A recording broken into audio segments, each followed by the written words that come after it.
Hello student, তোমরা যারা ক্যালকাটা ইউনিভার্সিটির আন্ডারে ফিফথ সেমিস্টারের ছাত্রছাত্রী আছো এবং তোমাদের ইতিহাস সাবজেক্টটা মাইনর সাবজেক্ট হিসাবে আছে, তোমাদের জন্য আজকের ক্লাসটা খুবই গুরুত্বপূর্ণ। আজকের ক্লাসে তোমাদের MN4 পেপার অর্থাৎ হিস্ট্রি অফ ইউরোপ এই পেপার থেকে দুটি গুরুত্বপূর্ণ বড় প্রশ্নের উত্তর নিয়ে আলোচনা করব, যেগুলো তোমাদের পরীক্ষায় 10 নম্বর বা 20 নম্বরে আসতে পারে।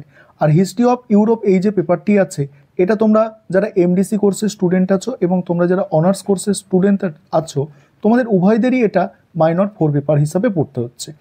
এবার দেখো, প্রথম প্রশ্ন যেটা আছে, উত্তরের মানবতাবাদের প্রধান বৈশিষ্ট্যগুলি উল্লেখ করো। একদম মোস্ট ইম্পর্টেন্ট প্রশ্ন, অ্যান্সারটা বুঝে নাও। প্রথমেই ভূমিকা। উত্তর ইউরোপে পঞ্চদশ শতাব্দীর শেষ ভাগ থেকে শুরু করে ষোড়শ শতাব্দী জুড়ে যে মানবতাবাদী আন্দোলন গড়ে উঠেছিল তা ইতালীয় রেনেসাঁসের মতবাদ থেকে বেশ কিছুটা ভিন্ন ছিল। এই আন্দোলন উত্তর মানবতাবাদ বা খ্রিস্টান মানবতাবাদ নামে পরিচিত। এর প্রধান উদ্দেশ্য ছিল প্রাচীন খ্রিস্ট ধর্মের মূল নীতিগুলিকে পুনরুদ্ধার করা এবং সমাজের নৈতিক ও ধর্মীয় সংস্কার সাধন করা। এর অন্যতম প্রধান ব্যক্তিত্ব ছিলেন ইরাসমাস। এবার দেখো এর বৈশিষ্ট্য। প্রথম বৈশিষ্ট্য হচ্ছে খ্রিস্ট ধর্মীয় নীতিগুলির ওপর গুরুত্ব আরোপ। উত্তরের মানবতাবাদীরা মনে করতেন যে খ্রিস্ট ধর্মের মূল বাণী হল সহজ সরল জীবনযাপন, ভক্তি এবং নৈতিকতা। তারা খ্রিস্ট ধর্মের এই মৌলিক ও আদি রূপটি পুনর্জীবিত করতে চেয়েছিলেন। ইতালীয় মানবতাবাদীরা যেখানে গ্রিকো রোমান সাহিত্য ও দর্শনের প্রতি বেশি আগ্রহী ছিলেন, সেখানে উত্তরের মানবতাবাদীরা প্রাচীন খ্রিস্টান ধর্ম, বিশেষত বাইবেল এবং আদি চার্চ ফাদারদের রচনার অধ্যয়নে মনোনিবেশ করেন। সেকেন্ড পয়েন্ট হচ্ছে শিক্ষার মাধ্যমে সংস্কারের চেষ্টা। এই মানবতাবাদীরা বিশ্বাস করতেন যে জ্ঞান ও শিক্ষার আলো দ্বারাই সমাজ এবং চার্চের মধ্যে নৈতিক পরিবর্তন আনা সম্ভব।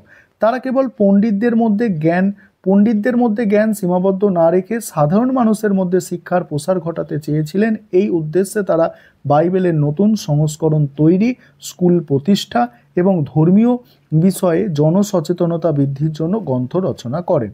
তারপরের পয়েন্ট আছে কি, সামাজিক ও চার্চীয় সমালোচনা। এই পয়েন্টটা নিয়ে আলোচনা করব। তার আগে একটা বিষয় তোমাদের বলার আছে, তোমাদের জন্য অনলাইন কোচিং ক্লাস চলছে। তোমরা যদি কেউ পেড ব্যাচে অ্যাডমিশন নিতে ইচ্ছুক থাকো বা আমাদের থেকে স্টাডি মেটেরিয়াল পারচেস করতে চাও, সেক্ষেত্রে নিচে দেওয়া নম্বরে তোমরা যোগাযোগ করে নিতে পারো। এবারে সামাজিক ও চার্চীয় সমালোচনা। এটা দেখো, উত্তরের মানবতাবাদীরা তাদের সময় ক্যাথলিক চার্চের দুর্নীতি, বিশেষ করে ধর্মগুরুদের ভোগবিলাস, অর্থলিম্পা মানে অর্থলোভ এবং অজ্ঞানতার তীব্র সমালোচনা করেন। তারা চার্চের বাহ্যিক আড়ম্বরপূর্ণ আচার অনুষ্ঠান এবং অন্ধ কুসংস্কারের বিরুদ্ধে যুক্তি ও বুদ্ধিবাদের প্রচার করেন। উদাহরণস্বরূপ ইরাসমাস তার বিখ্যাত গ্রন্থ ইন পেজ অফ ফলি চার্চের এই দুর্বল দিকগুলিকে ব্যঙ্গ করেন। পরের পয়েন্ট হচ্ছে ক্লাসিক্যাল ভাষা ও পাণ্ডুলিপির নির্ভুলতা। ইতালীয় মানবতাবাদীদের মতোই উত্তরের মানবতাবাদীরাও ক্লাসিক্যাল ভাষা, বিশেষত হিব্রু, গ্রিক ও ল্যাটিন অধ্যয়নের ওপরে জোর দেন। এর প্রধান কারণ ছিল বাইবেলের মূল পাঠের নির্ভুলতা নিশ্চিত করা। তারা মনে করেন সময়ের সাথে সাথে বাইবেলের মূল পাণ্ডুলিপিতেও ভুল ঢুকে গেছে, যা দূর করে বিশুদ্ধ ধর্মবাণী পুনরুদ্ধার করা জরুরি। ইরাসমাস নিউ স্টেটমেন্টে গ্রিক ভাষায় নির্ভুল সংস্কার প্রকাশ করেন, এই ক্ষেত্রে বিশাল অবদান রেখেছেন। বলছে স্টেটমেন্টে গ্রিক ভাষার নির্ভুলতা সংস্করণ প্রকাশ করে এক্ষেত্রে বিশাল অবদান রেখেছেন। পরের পয়েন্ট হচ্ছে যুক্তিবাদ ও মানব মর্যাদা। অন্যান্য মানবতাবাদীদের মতোই উত্তরের মানবতাবাদীরাও মানুষের যুক্তি ও বুদ্ধিমত্তার উপরে আস্থা রাখেন। তারা মনে করতেন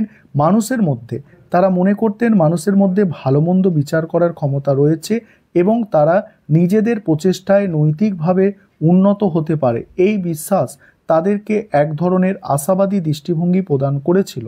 তারপর হচ্ছে দেখো, রাষ্ট্র ও সমাজের প্রতি আগ্রহ। উত্তরের কয়েকজন মানবতাবাদী, যেমন ইংল্যান্ডের টমাস মুর, তৎকালীন রাষ্ট্র ও সমাজের সমস্যা নিয়েও গভীরভাবে চিন্তা করেন।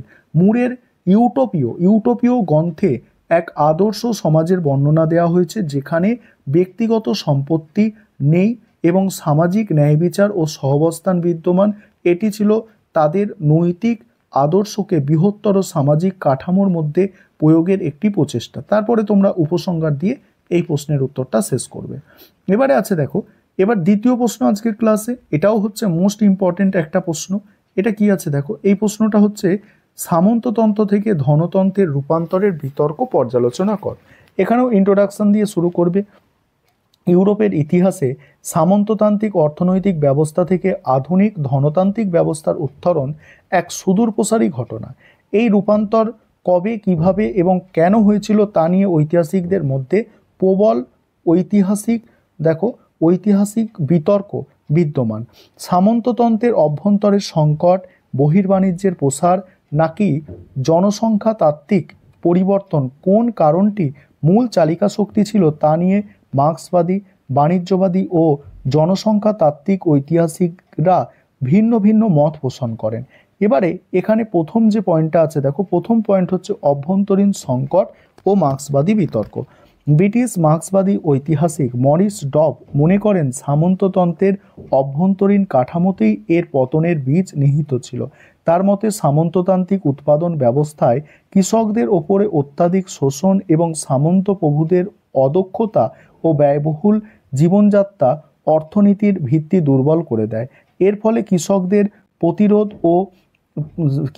প্রতিরোধ ও পালায়ন বৃদ্ধি পায়, যা সামন্ত প্রভুদের সংকটে ফেলে।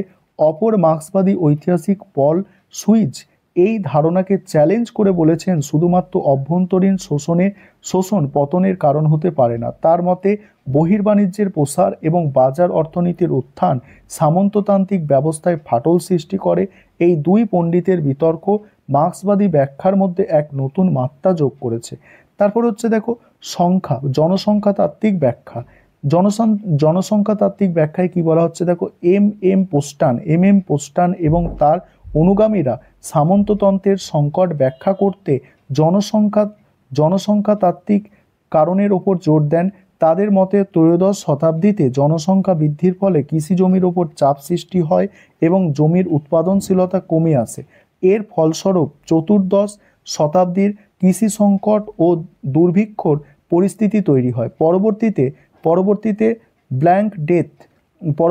ব্ল্যাক ডেথ বা প্লেগের কারণে যখন বিপুল সংখ্যক মানুষের মৃত্যু হয়, তখন শ্রমিকের অভাব দেখা দেয় এবং বেঁচে থাকা কৃষকদের দর কষাকষির ক্ষমতা বৃদ্ধি পায়। এই জনসংখ্যা হ্রাসই সামন্ত প্রভুদের ক্ষমতাকে দুর্বল করে দেয়।